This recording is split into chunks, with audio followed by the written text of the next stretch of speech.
Welcome to Dividend Talk, episode 154, where investments fit within your personal finance with special guest Tiago Dias.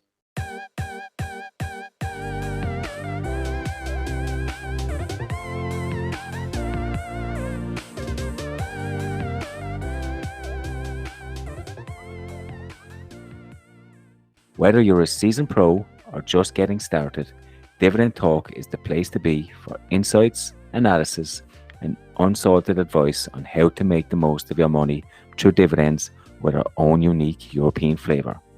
Oh, and don't forget to subscribe to our podcast and join our community on Facebook at Dividend Talk.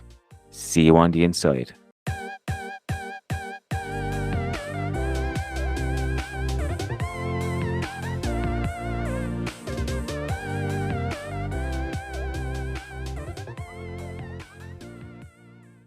Hey, Tiago, welcome back to the show. It's been a while. How are you doing? Hi, I'm doing well. It's been a little over a year, right, since I last came? Yeah, definitely. And it was quite a popular show. We got lots of positive feedback about it, specifically your wisdom that you were sharing with us. But maybe for people that are first-time listeners or relatively new listeners, could you introduce yourself a little bit to the audience? Yeah, sure. So my name is Tiago. I'm a Portuguese investor. I've been researching investing on my own for quite a few years now. I really started back when I was still in university, failed, waited for a few years, then slowly started back up. And yeah, I've been writing an investment blog for about 2 years now, and I've been building up my portfolio for my financial independence, and hopefully I will hit the retire early part at some point. That's really great to hear, Tiago. And we'll make sure also that we put the link to your Substack where you have regular articles published also in the description of this podcast so that people can read more about you and what you're writing. But hey, let's just start with the news of the week because today there was some amazing news published. Did you hear about it? Yes. Yes. Although I understand that you're very excited here, but I'm a bit less so. I'm just warning you now. No, that's good. That's good. We like different opinions here. Definitely welcome here at Dividend Talk. So, maybe for the audience, the EU, the European Union, is proposing to change finally the withholding tax procedures. And their goal is with that to promote fairer taxation and fight the tax fraud and support cross-border investment across the bloc. And I mean, we all know about this, right? Buying dividend stocks in countries like Switzerland or Sweden are a tough pill to swallow because they come with 30% or 35% dividend withholding tax. Yes, we can reclaim the tax funds. It takes a long time typically. Sometimes it can even take more than a year. That's my experience with Germany. They require tax residence forms, la-di-da-di-da-di-da. And actually, the interesting thing is that the European Union is recognizing that. And when I saw the article and the data that they were quoting, it came directly from the consultation that they did like over a year ago, where I also participated in, some of you as well. But what was really interesting here is if you read the article, they say like investors have to deal, and here it comes, with more than 450 different forms across the EU. So almost 500,000 forms, which most of them are only available in their national languages. I mean, if you're, for instance, an American investor listening to this podcast, this is Europe. Be happy that you live in the States with your with your dividend tax policy because it makes all the difference.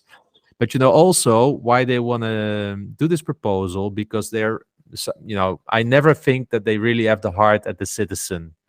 Yeah, in the end, I think it's just a business case for them because they have also an expected tax loss from scandals and refund scandals around refund procedures around 150 billion over the last 20 years. So that's a 7.5 billion tax loss that they can't reclaim due to tax fraud, which is a lot on an annual basis. Yeah, but that was, if I recall correctly, that was due to VAT refund scams, not No, this is really also with the dividend dividends. withholding Was it? tax. Yes, Oh. definitely, because you can, you can claim things back again Yeah. without maybe even owning the dividend certificates as an example. So I read an article about it not too long ago in Germany, Oh, right. and I that's saw why. that as well.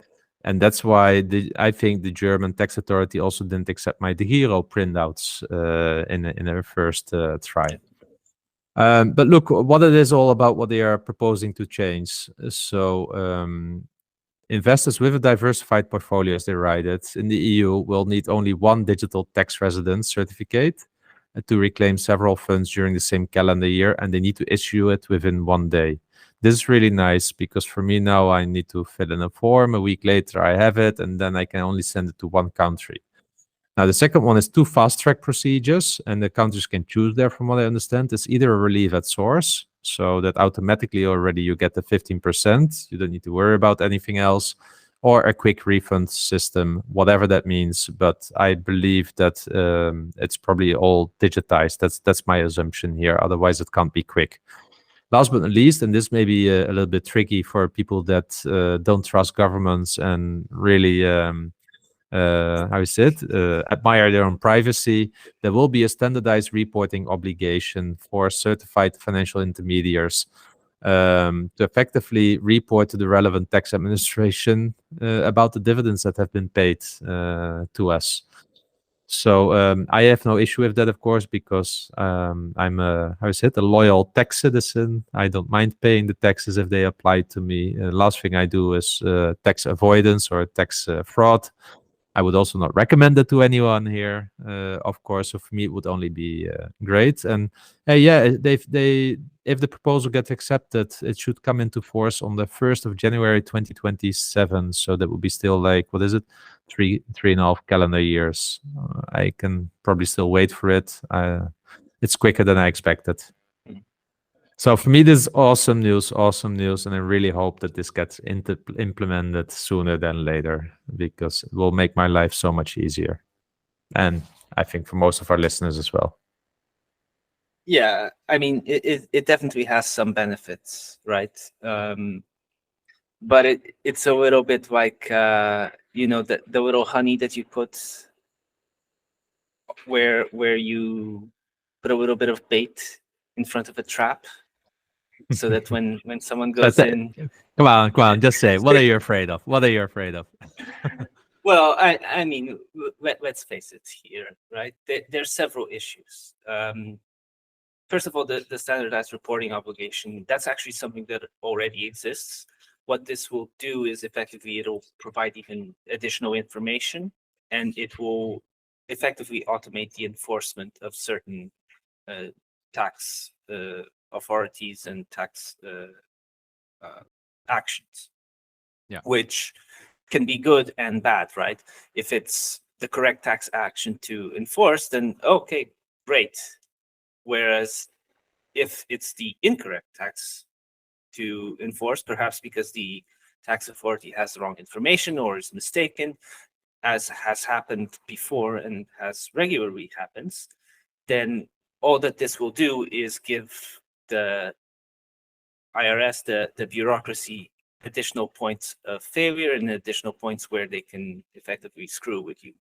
So I'm not sure if you're familiar, but for example, this year in Portugal, there was a significant amount of people who received dividends and reported those dividends on their taxes, including the dividend tax that was withheld outside.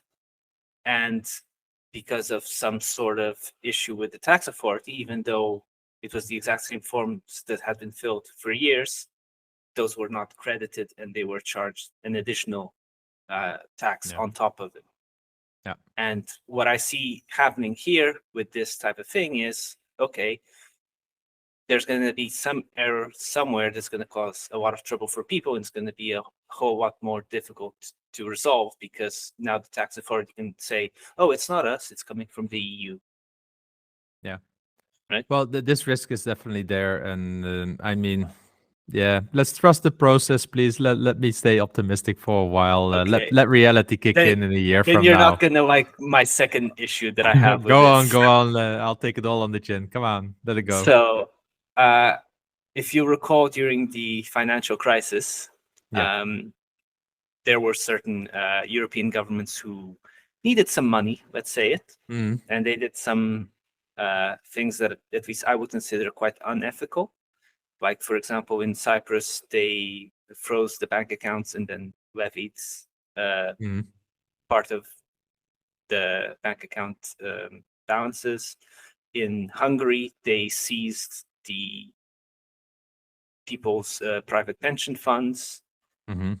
And this sort of thing will simply provide additional tools and additional ways for those governments to come in and take what isn't theirs whenever they Yeah, feel like. I think this is generally a risk with governments that are in a need for money. I saw today on social media something passing by about ABP, the biggest pension fund in the Netherlands, where if you looked at the cost structure, people in the Netherlands are probably paying more than €1,000 per year on their pension, about how is it, maintenance fee and such, and all for the pension funds. So this is just how you say it. This is just theft, yeah, legalized theft, and this then a pension fund, but with governments the same. You're right.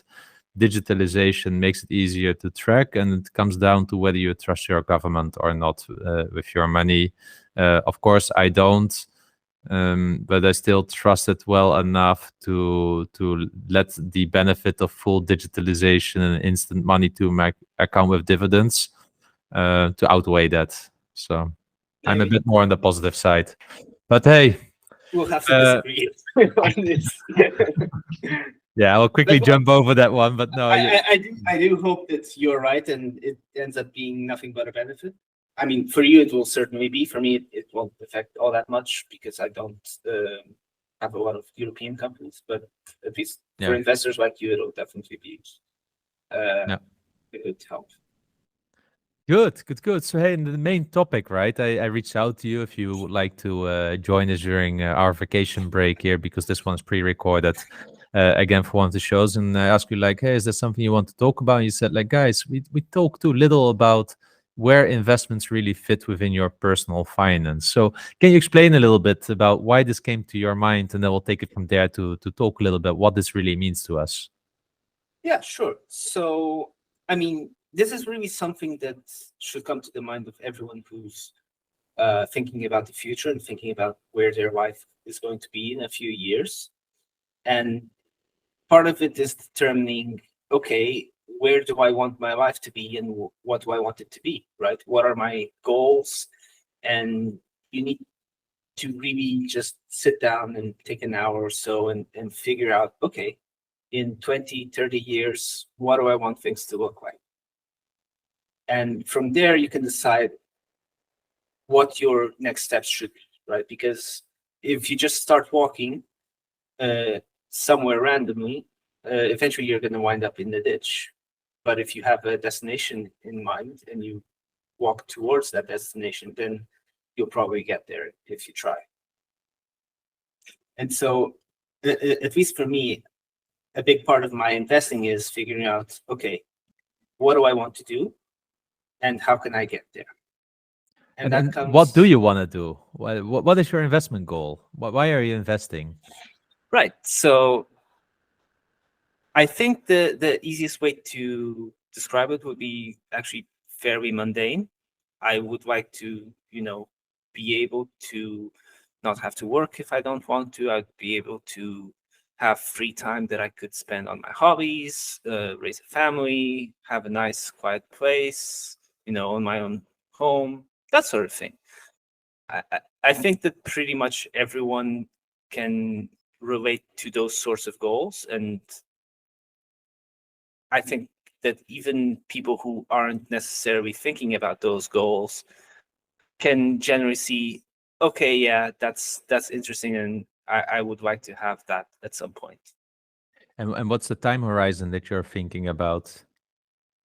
So yeah, so that kind of depends, right? How am I going to get there, right? And that Yeah. comes into what are you willing to do in order to get there, and what's the next steps for you, and that's going to change depending on where you are in life and what you have.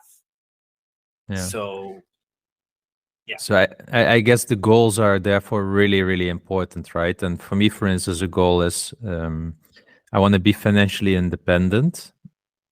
I don't know yet about retire early because honestly, I like my job that I'm having.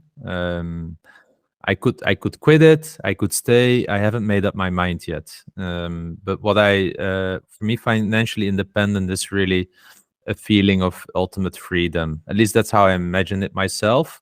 But I can't imagine myself doing nothing. I don't have that personality type. When I'm sitting at home for 5 minutes, I already need to do something. Yeah. So, and I also feel always that I need to do something with purpose and something useful. That's also why I started a blog. I want to share my knowledge. I want to inspire others actually to also take matters a bit in their own hands, right?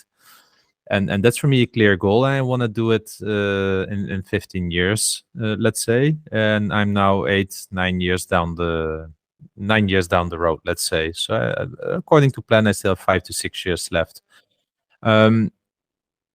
But of course, then to get there, I think here's where you also want to talk about. There are a few things just really important, specifically when we get started, right? And can you elaborate a little bit on that one? Yeah, sure. So the first thing that you really need to understand is you can't figure out what to do unless you know where you are.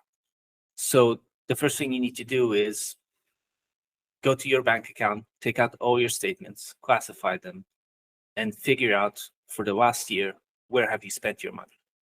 How much came in? How much went out? What did you spend it on? And then you can use that to figure out where you went right and where you went wrong, and the things that might need to change and the things that are okay to stay the same. And so you can use that information to come up with an actual realistic budget that you can track on a month-to-month basis and figure out, okay, this month I'm going to spend X amount on rent, X amount on groceries. I'm going to spend X amount on going out to eat for restaurants or some other entertainment. And I will set aside X amount for my future, for investing, for my emergency fund, for whatever it may be. And once you have that, which isn't that difficult to do, you can really see, okay, here's what my next steps need to be, because it becomes obvious once you have all that information and it's all presented cleanly. Yeah, what I would also add to it, what I did myself is I used what you call the Moscow rule. Like, let's say, what are the must-haves, the should-have, the could-haves, and the won't-have. So I classified also all my spendings like this. And I must confess that in the beginning, when I started doing it and tracking my spendings, I had a lot of stuff that wasn't in the must-have or in the should-have category, and that was also an eye-opener. So then I really started to challenge myself. Do I really need this? Does it make me happy? That was also one of the fundamental questions there. And that's how I was able to drastically increase my savings rate. And I was definitely I just, money was just floating out until I really realized that, although I always had a little bit of a frugal lifestyle. So you can consider yourself frugal, but doesn't mean You actually are. you're actually doing it. Yeah, living towards it. But what I also think is important with that is that savings rate, of course, really defines how quick things can go. And here's always a difficulty, because we have listeners from different ages. We have listeners in their early 20s. The bulk of the listeners are around the 40, but we have also some listeners in their 60s, yeah, that are just maybe 5-6 years before retirement and just want to build up a little bit additionally so that they can go with less stress into retirement, right? And savings rates are different there, but also the goals are therefore different. So how do you look at savings rates, for instance, or what would you recommend to people that are, let's say, in their 20s? You know, they just finished university, started working, maybe 2-3 years in the job. How would you recommend them to take the approach towards financial independence? Right. So that really depends on three main factors, right? The first one is when do you want to retire? At what age? Right. And if we assume that you want to retire at the standard retirement age in Europe, that's 67 years old, then you can go with what's my current age and you can determine how much money you're going to need, right? So generally speaking, if you're starting from zero, you have no loans, your net worth is zero, and you are in your early 20s, then if you put away, say, 15% for retirement, then you'll probably be okay, right? You probably won't be able to retire early, but I think by the time you reach 67, you'll have a nice nest egg that will be able to tidy you up for the rest of your life without too much issue. If, however, you hold on, right, the earlier you start, the easier it gets. The later you start, the harder it gets. By the time you get to 30, if you're starting from zero, the 15% isn't going to cut it. You're going to need to be saving up 25%. If you only start at 40, you better be ready to save up well over 40% of your take-home pay, because otherwise it's not going to happen. And so it's really important to start saving as early as you can, even if it's just a small amount, even if it feels like nothing, it really, really helps. Yeah, what I can add to my own experience, right? When I started working straight out of university, I was able to maybe maximum earn, save maybe €1,000 a year. And some months I couldn't save. I was overspending, but then other months I had a little bit lighter. So on average, let's say 50 to €100 a month. And I was just stashing this on my savings account, and effectively I didn't know. I wasn't financially wise like that. So effectively I was kind of creating an emergency fund for when the fridge would break down or something like that. But people that are listening here, I think what is really important, if you're working in industry, so the industry you choose is really important, I think, because in some industries, when you start working, you might come in on a high salary, but then you're also kind of stuck, and you're, for instance, subject to union negotiations that are hardly beating inflations. Yeah. But if like in my case in IT, I stepped in relatively low, but because of the experience you gain in IT, your growth is also a bit faster than maybe in other industries. At least that's how I have experienced it. So with that, avoidance of lifestyle inflation is really key, because if you're able to, I'm not saying as a student or as a starter, but if you're able to and that's what I did, right? Every time when I got, let's say, a 6% salary increase, I used 3% of that directly to savings, and the other 3% I allowed myself a little bit, because in the early years you also still need to build your life. So you wanna buy furniture, so you do have some lifestyle inflation that you need. But saving half of your salary increase was for me something how I was able to achieve this. The second one that's actually really often underestimated here when people are early in the journey, your life partner. If you find a life partner that is also willing to avoid lifestyle inflation and is on board on the journey to financial independence, that is such a differentiator, because suddenly you can get two incomes, but still having the same housing expense or something like that if you live together. So for me, that was another big one. Living together, my wife suddenly, because we got married, my wife starting to earn as well salary. Almost this whole salary started to pay for many things. And that's when really, for me, the time came that we could start investing. I just wasn't even aware about investing, because at that time, investing was bad. Yeah. Or no, not bad. Investing was risky. Better put it on a savings account. That was kind of the narrative that I grew up with.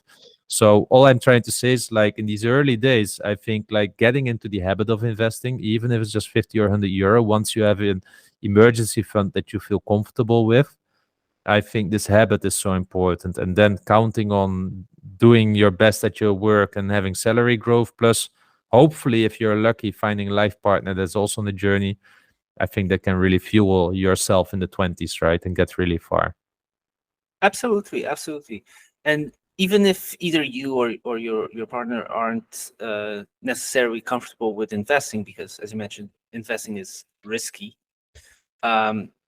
Usually people are comfortable with at least one thing, and that is owning their own home. Yeah. So if you can do nothing else, just setting money aside for getting started on a down payment for a house really helps. Yeah, yeah, definitely, definitely. And how do you look at the emergency fund, right? How do you look at that in general? How much are you saving yourself in your emergency fund? Right. So, okay, I'm a bit conservative here. Mhm. I know that a lot of people say, "Oh, 3 months is okay. Oh, 4 months is okay." I tend to keep between 6 and 8 months Mhm. of fun of expenditures in my emergency fund, and additionally, I split my emergency fund between bank accounts Yeah. because I've had circumstances where I lost the bank card from one Yeah. place, and I had to get it resent again. And then I thought to myself, what am I going to eat tomorrow?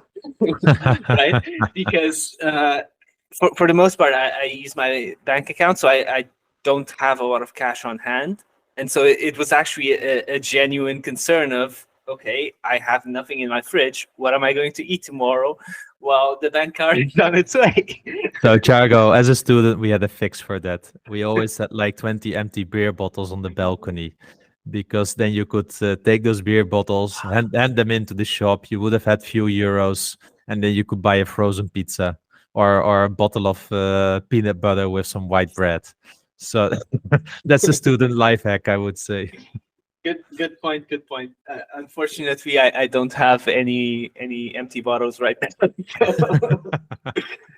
Yeah, but But yeah, the fun fact is that I have also a large emergency fund, but it's because we live in a too big house, and if something happens to the roof or something like that, I need a certain amount of money.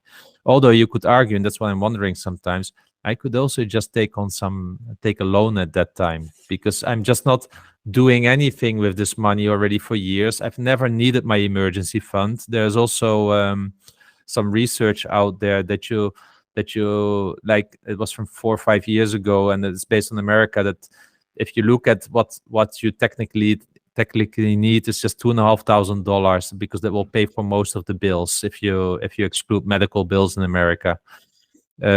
So for me, an emergency fund, sometimes I'm wondering about it, like, do I really need so much? Because maybe I can just take a short-term loan, because my savings rate is also high. Yeah, but yeah, I've not pulled the trigger on that one yet. But for me, I've got also something around 8 or 9 months, and the money is just not working for me.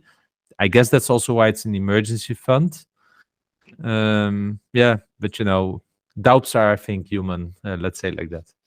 no, I mean that's certainly a valid strategy, right? If you're really trying to min max your financial life and your investments, your emergency fund, everything, then yeah, I can see why people might want to do that. But for me, I see debt as a risk, as something that I should avoid if I Yeah. can. And I don't think it's the small amount of income that I would be getting from those 6 to 8 months of expenses that would really justify. Yeah, I actually got inspired about it when reading balance sheets. Yeah, if you think about T. Rowe Price balance sheet, there's no debt. Yeah. Yeah, so, and they do this to be anti-cyclical. So if you're living a debt-free life, and I've got a small debt still on the mortgage, but I could easily ask some additional money on my mortgage, right? So that's kind of the thinking, like, how does a company does it? But yeah, I think it's anyway good to really have a about people's emergency funds. I think that's a must do. And yeah, then then you're suddenly on the journey, right? You're investing and such. What are the do's and don'ts really? Once you know your goals and such, when it comes to investing, how do you make sure you are successful? So the first thing to do is to not get caught out, right? There, Hmm. there should not be any unexpected expected expenses, for example, Yeah. right? Here in Germany, where I live, the there's a radio and TV tax Yeah. that comes by once every few months, Hmm. and so every 3 to 6 months you'll get a letter in the mail saying, hey, you owe us 100 euros or Yeah. 200 euros or however much it is. And so you can count on that. Even if it's not coming in every month, you know that in a couple of months it's going to come in. So just set that money aside, right? Yeah. You know that your car that you're buying is going to have a lifespan of, I don't know, 7, 8, 10 years. So just set some money aside throughout those 10 years to buy the next car that you're going to get. Yeah. You mentioned that you have a house, a roof might go out, right? Every 20 years, you might need to replace a roof. So set some money aside for that. Yeah. If you want to go on vacations, every month, just put some cash aside. Make sure that you have these automatic transfers from your checking account onto your expected expenses bucket, wherever it may be. Maybe it's in a separate bank account. And yeah, just do that. And this brings me to the other thing, which is automate as much of your finances as you possibly can. I really can't stress this enough, right? You can do automatic transfers to your brokerage. You can put your rent on auto pay. You can have a lot of your financial life just dealt with automatically without you having to do anything. And that really helps you because it takes away the money from your checking account. So you won't see it. So you won't be tempted to spend it. I think, I mean, my experience is exactly the same. And we call this also often pay yourself first. Yeah. With send your money to your brokerage account so that it pops up there and that you can start investing it. And some brokers allow you to also auto invest it straight away, like trading 212 into the ETF or whatever of your choice. I think this is so key because it avoids all the psychology or the temptation that you might have. And in the early beginning, I was first paying all the bills and living my life. And if something was left at the end of the month, I would invest it. But I turned it around. I transferred straight away 50% of my income to the broker. And with the rest, I need to live. And sometimes I just have a few days left in the end of the month instead of money left. And I'm not collecting beer bottles anymore then, but I am going to the basement to see if there's still a pot of peanut butter. And yeah, that's how it goes. But it really helps because that's how you really stick to your plan. And I think to stick to the plan is so important, right? Yeah. So you just mentioned you have just a little bit left over at the end of the month. And that's really why it's important to have a budget, right? If you have that budget set up from the beginning of the month, like before you even get your paycheck for next month, you'll be able to say, okay, I'm going to need this amount of money. And so that means I can spend this on groceries, this on rent, etc. And so you won't get caught out. And if anything does happen, if you get a surprise bill or whatever, first of all, you already have the fund for unexpected expenses.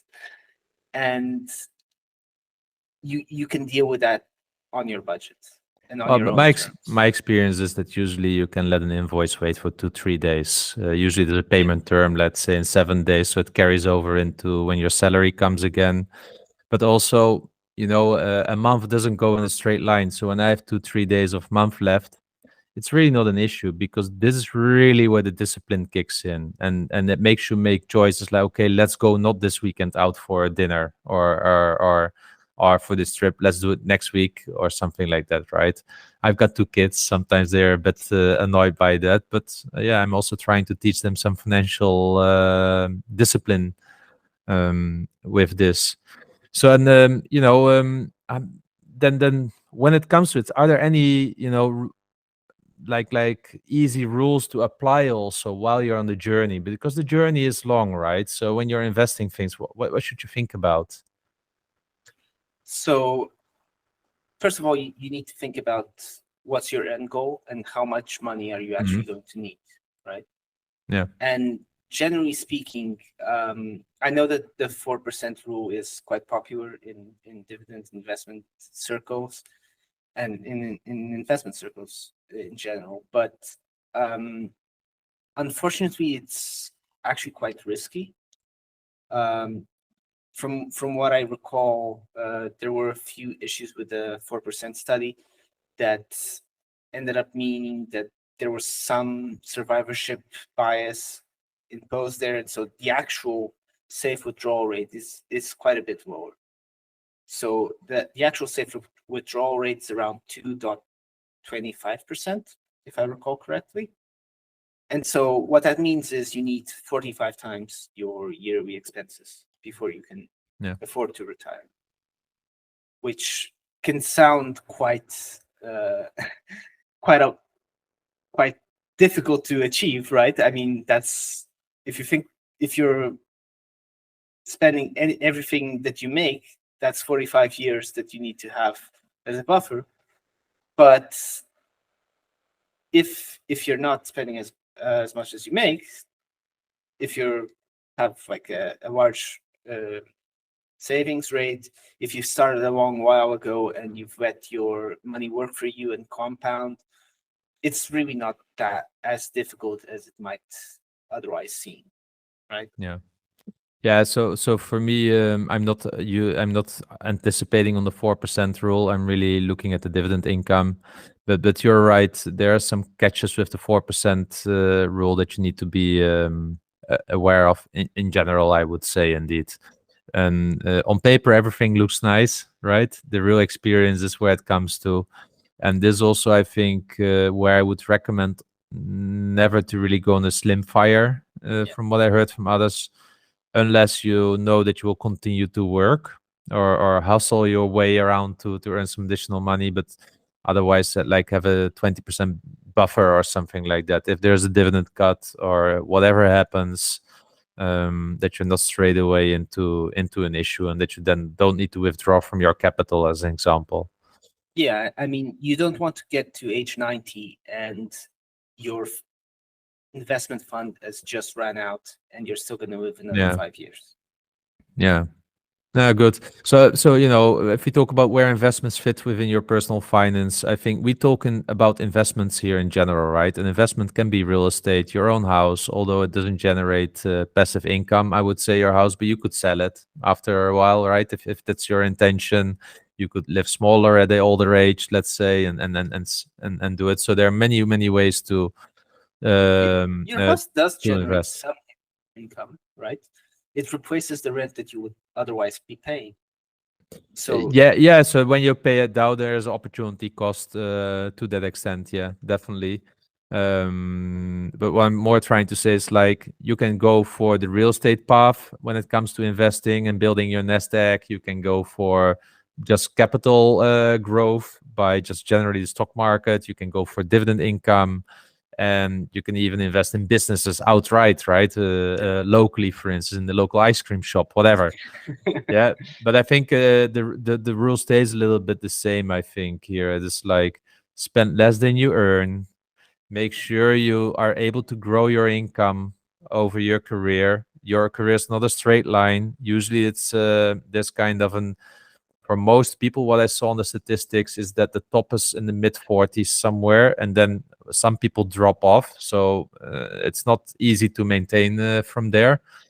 And then have an emergency fund that you feel comfortable with, and then the rest, automate it, pay yourself first, and in those investment vehicles that you feel like most, I guess, circle of competence in these kinds of things, right? And build your nest egg. Yeah. Yeah. Just make sure that your money is working for you, even if it's working in your house, giving Yeah. you housing, or whether it's across the ocean in some company that's making some widget for Yeah. some group of people somewhere. Because the pension funds are not going to help us, guys. Again, now with the inflation rates that we had last year's, pension funds are hiking high. It looks like really, really great, but it is really not keeping up with inflation. And secondly, sometimes they are just using bookkeeping tricks, but with that they are lowering your safety profile on guaranteed pension and at retirement age. So watch out with that. Really read your pension letters that you get every year. Read them, and just put the indexing number that you get besides the inflation rate. Do it for the last 10 years, and you will see that you lost already 20 to 30% of future. I said purchasing power. That's reality. That's reality. So good. Thanks, Thiago, for bringing this topic to the podcast. You're right. We don't discuss enough about this. Sometimes it feels like it's so obvious for people that are longer in the journey, but it was a good topic. Having said that, shall we go to some listeners' questions? Yeah, absolutely. Yeah. Well, the first one comes from Facebook, from Tim Ainley, and he's asking, actually, how far are you already on your financial independence journey, and what advice would you give to your younger self when starting out? Well, I'm honestly still starting out realistically, right? That it takes time. I would say that I'm about, so in terms of dividend income, I get about 1 month of my expenses. So if I want to fully replace my my income with my dividends, then I'm still 1/12 of the way there. Yeah. But let's be real here. It's going to speed up as things go on, and as the dividends will grow, as my investments will grow, it'll get much quicker. So Nice. yeah. So I'm at 50% at the moment, and my advice that would I give to my younger self is be consistent from the start. I really missed out on some compounding effects during the first 3 years because I was not paying myself first. I was sometimes waiting. I felt like the stock market is overvalued. I'm sure many listeners feel the same now after the AI hype that they felt that it run up too far, and that they think like, you know what, just wait 1 or 2 months. Let's keep my cash on the side. I did that, and then when you look at the statistics, and I knew, for instance, that I needed to invest a certain amount of money per year, I wasn't doing it. I just had it waiting on my savings account because I thought there will come a crash or something like that. So I had to learn that by looking at the data after 3 years. So if I could transfer this knowledge to our listeners, or to at least one listener here, now also we have the most predicted recession in history coming up, and there it goes. Yeah. So and by the way, Isn't the next recession the most predictable yeah, recession every time? exactly. But also, what I want to call out, I'm a child kind of when I started my career of the Great Financial Recession, where we saw a 50% drop. For me, I thought for most of the years that this is kind of what a recession is. Yeah, because you have this recency bias. But now we saw COVID, and we saw a little bit in 2014. The stock market crashes. 50% is not normal. This maybe happens once or twice in our lifetimes if we take history as a guidance. Yeah. So also here, I was also thinking like, oh, if we will have a recession, the stock market might crash by 50%. Yeah. So all these kinds of things you get in your head because of all these psychological biases. And I've now learned that that's not the case, and that money is just much better invested. And if you have dividend income and you have saved dividends, you don't even need to worry about the share price. So Absolutely. The next question is from Mike, and he's asking what the dividend yield is of your portfolio, and do you actively monitor it? So I don't necessarily monitor the yield. I monitor my projected annual dividend income, but still, my yield is around 2% for the whole portfolio. When it comes just for the actively managed part, so the individual companies that I own, then the yield's around 4.2%. Nice one, nice one. So for me, it's 3.8%, and I also neither monitor the yield. That could be a bit higher if I would sell my Facebook and my Alibaba and such, because then I will have dividend income in return for that. Then the next question is from Simon Nurek, and he's asking, which stock or even the stock price of a current holding would you label as the one that got away from you? So you were very close to purchasing it, but you didn't do it for one reason or another. Any stock that comes to your mind? I actually wrote a blog post about this. Genworth Financial. It's a U.S. Insurance company. When I first looked at it, it was trading at around 1/20th of book value. Yeah. And it's gone up, I think, 4 or 5 times since then. Hallelujah. Yeah. I didn't buy it because they're not paying a dividend. So that was literally the only reason. Yeah, but it's also maybe good for the listeners to know is you are also to a large extent the value investor, right? Not just the dividend growth investor, but also really looking at the value component of it, right? Yeah. Absolutely. Yeah, so for me, it was Novo Nordisk during the COVID period. It was like in the low 400s. I had my fair value assessment put it around 400. It was on the pricey end of my value assessment. And I don't know, is it now in the 800 or 900 or something like that? It doubled since then. But for me, at the time, it gave probably a bit of an attractive yield and value risk return. I just didn't just didn't pull the trigger, and that was also one learning of mine. So now, when it comes to entry positions, I'm not too greedy for the first position, but the building up, I am more greedy.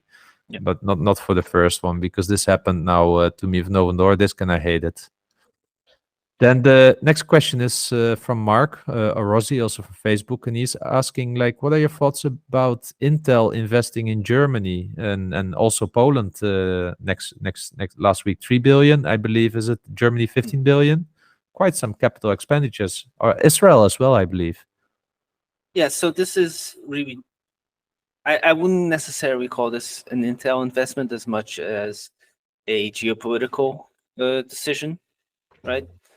Ultimately, the US and the EU want to move chip production from China to a closer to shore location, and so Intel is just well positioned here, right?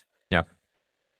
I think if they can get the government subsidies to pay off for these capital expenditures, great.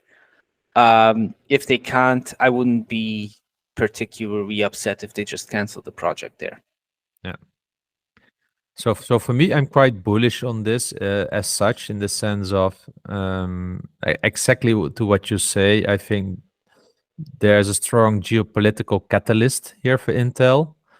But the question up in the air is, of course, is like, can they design and can they really get the clients? If they don't get the clients, they have a lot of manufacturing capacity. But I do believe that once those plants are ready, Pat Gelsinger will be again going to Washington and to Brussels, knock on people's doors and say, like, guys, show me the money.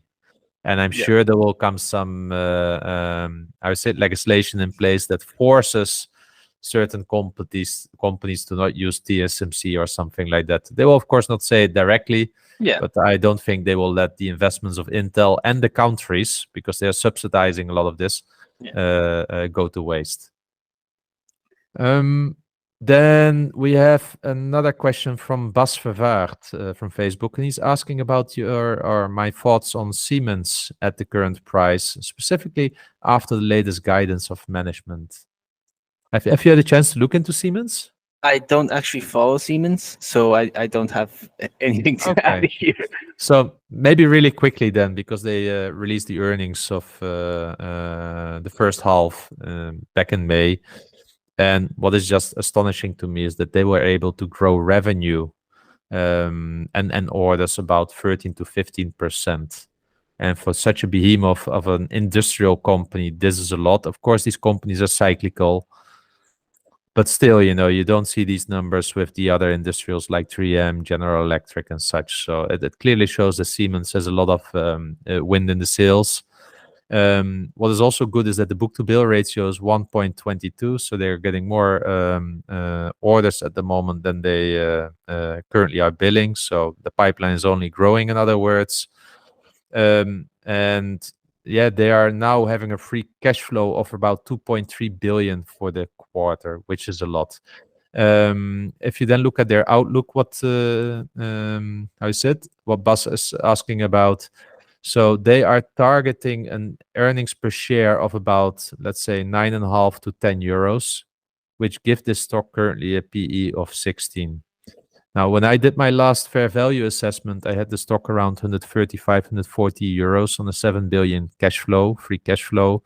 In the last 2 years, they had about 8.5 billion free cash flow. So maybe I'm on the low end here. So I might need to revise my numbers. Nevertheless, I've been buying Siemens over the years, and I'm happy with my position. I do think that based on, let's say, the back of a napkin calculation, I think, Bas, you're right, that it's probably around fair value here. But I would need to do some deeper research to really establish that. Yeah, But I think great company, great company. Yeah, just from the numbers that I'm seeing, it does look to be reasonably fair value. I wouldn't know if I'd have to look deeper to see if there's anything additional there, but for now, it looks Yeah, okay. The thing is with a stock like Siemens that I've experienced by holding it now for many years is that as soon as there's really like we saw in COVID or something like that happening, the share price drops really quickly and faster than others. Because if the world closes down, they are hit hard. If governments don't have the budgets, they are hit hard because they will not buy enough trains, not enough subsidy going to windmills then. Yeah. So it is by definition cyclical, and so there might be just better times to buy this stock at a certain moment, mostly under stress. Then there's a question from both Carlos and Mike again, and they're asking like, are there any companies you like from Portugal effectively or from the stock exchange there? This is a difficult question because I want to say yes, because there are several companies that I feel like, oh, they're almost there, they could actually be something decent, but then I look into it deeply and it's like, oh God, no. Why would you have to do this? So for example, a good example is a pair of companies actually, Simapa and I forget the name of the other one, Navigator. Yeah. So they're intrinsically connected because Simapa owns about 60% of Navigator. And either one of those companies, when you look at the screeners, when you do the research, they look undervalued, right? Yes, they're like in the commodity business. It's not a particularly like moody business, but they are decently big companies. They produce a lot of cash. They have some earnings.